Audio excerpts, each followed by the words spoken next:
بسم اللہ الرحمن الرحیم۔ السلام علیکم ورحمۃ اللہ وبرکاتہ۔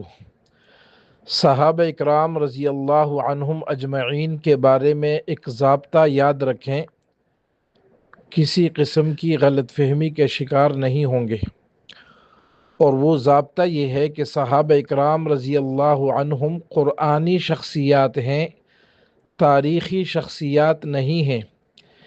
اس لیے صحابہ کے بارے میں ہمیشہ قرآن و سنت کو دیکھا جائے گا، تاریخ کے رتب و یابس کو نہیں۔ اگر کوئی تاریخ صحابہ کے بارے میں قرآن و سنت کے موافق ہوگا تو اس تاریخ کو لیا جائے گا، اور جو تاریخ صحابہ کے بارے میں قرآن و سنت سے ٹکرائے گی اس تاریخ کو ترک کیا جائے گا۔ تاریخ کے اوراق میں تو ان شخصیات کو دیکھا جا سکتا ہے جن کا ذکر، جن کی مدح قرآن و سنت میں موجود نہیں ہے۔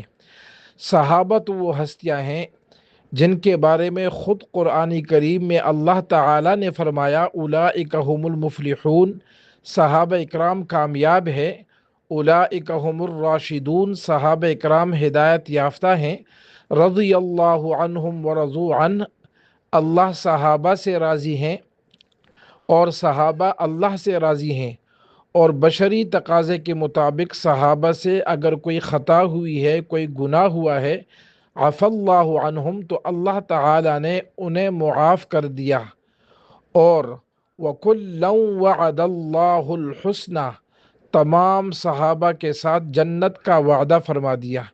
اس لیے صحابہ اکرام رضی اللہ عنہم اجمعین کے مقام و مرتبہ کو سمجھنے کے لیے قرآن و سنت کافی ہے۔